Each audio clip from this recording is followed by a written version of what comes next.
우리 국민들께서 2002년 12월 19일 날 노무현 씨가 대통령 당선되고 나서 상당한 논란이 있었다는 걸 아실 겁니다. 한나라당은 대통령 당선 무효 소송을 냈고, 그 다음 2003년 1월에 여러분들이 대통령 선거 무효 소송을 냈습니다. 그런데 대통령 당선 무효 소송을 제기하고 나서 재검표가 이루어졌는데 2003년 1월 27일이었죠. 상당히 많은 그 부정선거의 증거가, 확실한 증거가 드러났습니다. 그리고 재검표 현장에서 노무현 씨 표에서만 우리 여러분도 잘 아시겠지만은 투표용지에 인장을 찍는데 그게 사람 인자 시옷자입니다. 그 모양이 똑같은 게 두 장씩 연속적으로 노무현 씨 표에서만 무더기로 나타났습니다. 그래서 현장에 있던 그 시민이 한나라당 맹형규 씨에게 부정선거의 확실한 증거니까 이걸 공론화해야 된다 했지만은 사실 한나라당은 했습니다. 그리고 묻었습니다. 그럼 그 다음에 이제 여러분들이 대통령 선거 무효 소송을 내었고, 한나라당 유기준 씨, 나경원 씨 등이 여러 사람들이 변호인으로 재판이 이루어졌습니다. 그런데 그 재판이 우습게 진행이 됐죠. 왜냐하면은 그 대법관 구성원이 문제였습니다. 고현철 씨가 재판장이었는데, 고현철 씨는 제16대 대통령 선거 당시에 서울시 선관위원장이었습니다. 그런 분이 다시 대통령 선거 무효 소송의 재판장이었다는 것은 절도 혹은 사기 혐의를 받고 있는 피의자가 재판장이 되는 그런 우스운 꼴이 벌어진 거예요. 그리고 또 우리 이 사회에 학연 지연이 많은 문제가 되고 있는데, 대통령 선거 무효 소송 당시에 주심 판사가 윤재식 씨였습니다. 대법관 윤재식 대법관이었는데, 피고중앙선관위의 대리인 이용훈 씨가 또 였죠. 그런데 이용훈 씨와 윤재식 씨가 동향입니다. 광주 제1고등학교 한해 선후배 사이였습니다. 그리고 또 서울대법대 이렇게 연결이 되는데, 아주 학연지연이 잘 작용할 수 있는 그런 재판부 구성이었고, 또 고현철 씨라는 재책판사가 또 재판을 맡았던 거죠. 그런데 여기서 중요한 것이, 여러분들이 선거 소송, 선거 무효, 부정선거하면 아주 어렵게 생각하실 텐데 아주 쉬운 게 있습니다. 제가 예를 들어보겠습니다. 여러분들이 예를 들어서 은행에 갔습니다. 그래서 만 원짜리로 현금을 300만 원을 찾는다고 합시다. 그러면은 은행에서는 딱 세 다발을 줍니다. 한 묶음 100장으로 된 세 다발을 줍니다. 예, 한 다발은 무조건 100장이라는 우리 사회 공감대가 형성되어 있습니다. 그리고 돈 한 묶음은 무조건 100장입니다. 그래서 300만 원을 우리가 만 원짜리로 현금을 찾을 때 세 묶음을 받고 잘 세보지도 않습니다. 대부분 다 맞습니다.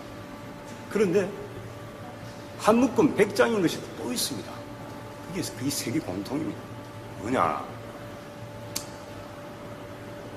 투표용지입니다. 예를 들어서 부산에서는 투표용지를 30장 묶음, 광주에서는 20장 묶음, 서울에서는 50장 묶음, 그렇게 하는 게 아니죠. 일정한 묶음이 있죠. 그 일정한 묶음이 100장입니다. 왜? 가장 간편하기 때문에 눈에 쭉 들어오죠.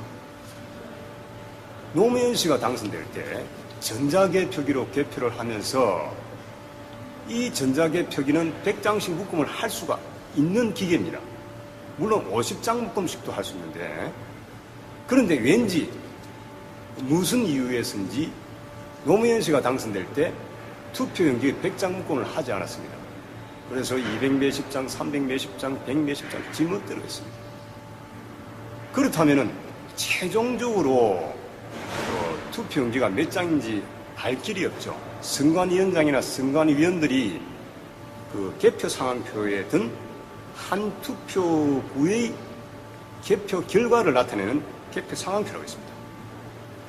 그 개표 상황표에 1번 예창 몇 표, 2번 노무현 몇 표 이렇게 된 그 개표 상황표의 후보자별 득표수가 그 숫자가 실제 투표용지하고 비교해서 맞는지 알 길이 없어요. 왜? 무더기로 일정한 기준 없이 되어 있었기 때문에. 그렇다면 선관위원장들이 검열을 할 수가 없죠. 그런데 대통령 선거 무효 소송에서는 판결문에 100장으로 했다 이렇게 되어 있습니다. 그 자체가 이미 사기 판결이죠. 법적으로 잘못된 판결이죠. 또 하나 또 중요한 것은 이 세계적으로 전자개표기의 제어형 컴퓨터와 외부 해성과는 외부 인터넷과는 연결될 수 없는 겁니다. 그런데 그 당시에 전자개표기의 제어형 컴퓨터와 중앙선관위 서버가 데이터 서버가 인터넷으로 연결되어 있었어요. 해킹이 가능한 국제적으로 용인될 수 없는 전형적인 범죄를 저지를 때만 저지르는 그런 개표 방식입니다. 제어형 컴퓨터와 외부 선은 연결돼서는 안 되는 거죠. 스탠드 언론 방식, 그게 국제적으로 용인되는 방식입니다. 그런데 중앙선관위는 그 당시에 노무현 씨가 대통령으로 당선되는 그 2002년 12월 19일 날 개표 당시에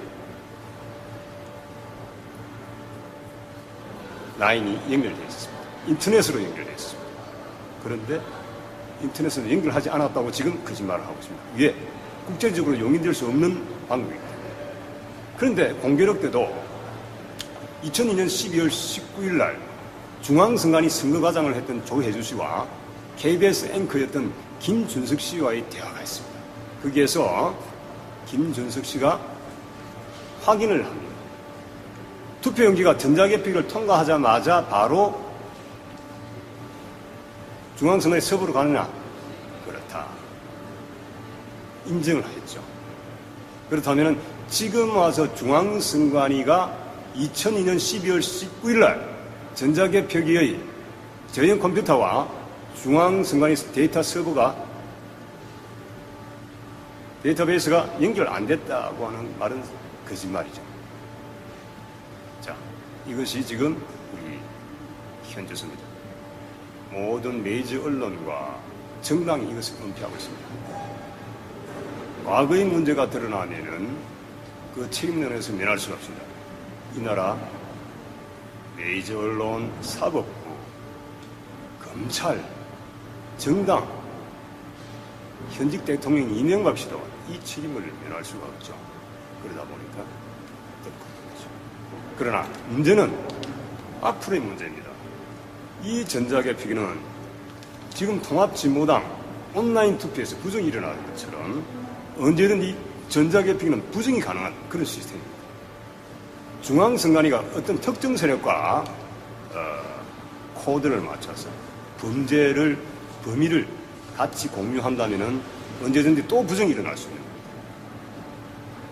우리가 과거의 문제에 집착하는 것이 아니고 앞으로의 미래를 과거 같은 부정선거가 일어나지 않게 하기 위해서는 과거의 부정을 결정해서 그래서 국민에게 알리고 단죄를 해야 됩니다.